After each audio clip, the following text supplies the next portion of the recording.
I am so pleased to say that we are joined now by Ursula Burns, who is the founder of Integrum Holdings. Ursula, thanks so much for joining us. Of course, it's not just Integrum. You were formerly the CEO of Xerox as well. You're on many boards. You have been on many boards, but of course, private equity is where you find yourself now. So let's talk a little bit about Integrum. Part of the core of Integrum, along with technology investing, of course, is diversity, inclusion, social impact.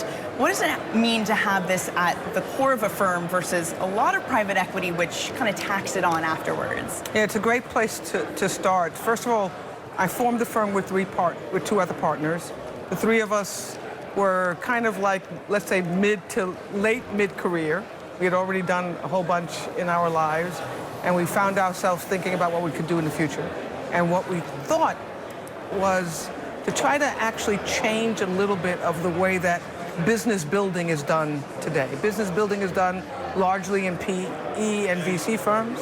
It's generally done by people who were born and raised to be in PE and VC firms. They think about it when they grow up, when they go to college, etc. We wanted to actually have a more diverse firm. Not just racial or gender diversity. We wanted experience diversity as well. I'm an operator, for example, was not in investing. We want age diversity. We want to diversify the vendor pool that we use.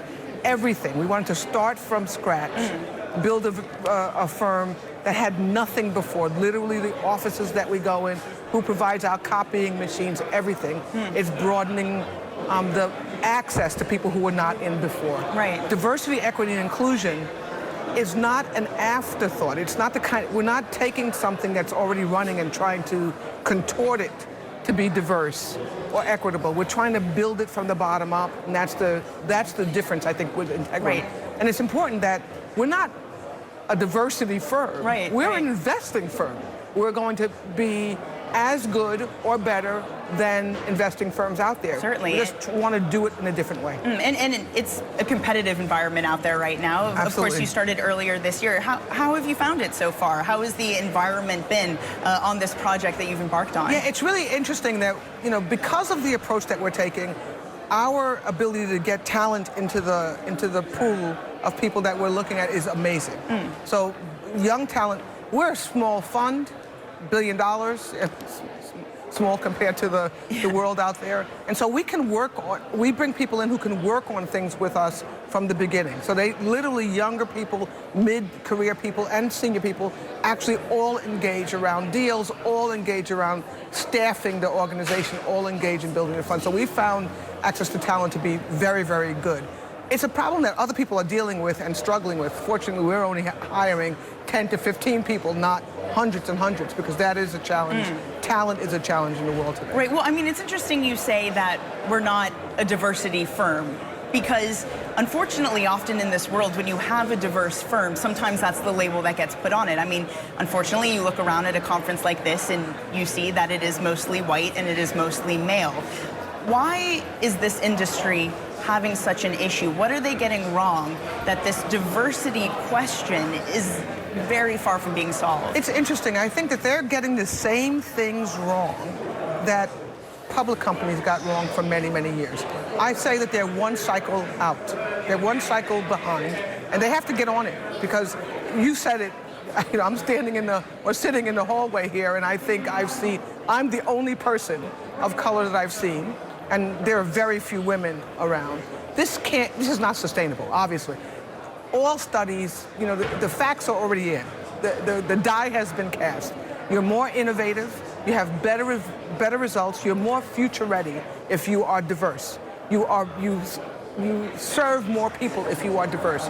So this ability to actually stay in the old white male club is not going to last very long. I think this is the next place that there'll be a turn in private equity and venture capital firms. We did a study in this thing called the Board Diversity Action Alliance that I started with I started. Me and a couple of people thought about this and said, why are there not more? Yeah. And we studied it and looked at numbers. Just the performance. Yeah. It's unbelievable in public companies, but the progress has been made.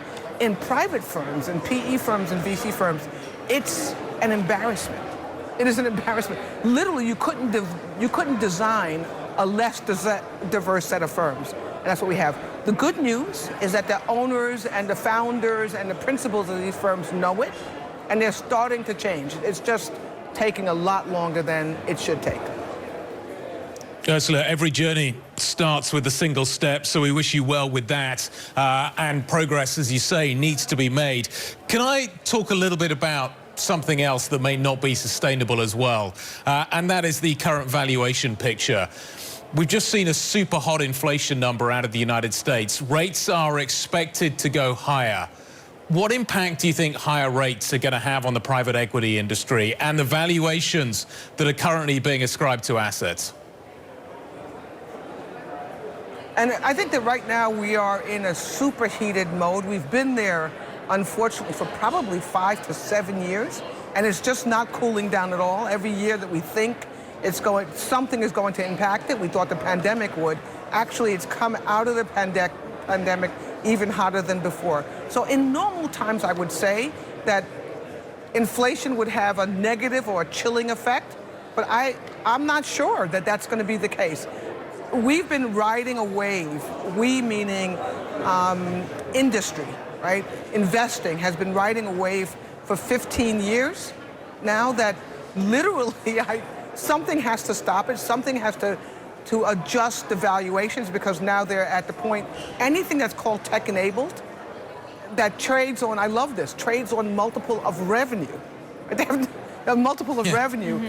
But good news is Integrum is not in that space, but it's a very big challenge right now. I don't believe that inflation is going to be the cooler of that. I think something else has to happen structurally to slow down this wave that we're on. Yeah, Ursula, hi, it's Alex in New York. Yeah, all you have to do is look at Rivian today, maybe opening at about 120. I wanted you to put on your Xerox hat for a second.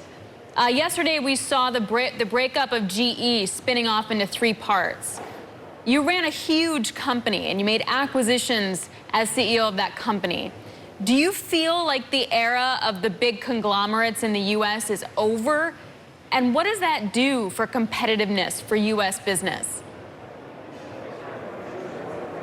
Yeah, I think that capital-intensive conglomerates are waning now, but we still don't lose sight of the fact that we have massive conglomerates in software and services. So, yeah, it's just a different way to look at size, a different type of size. So I think that technology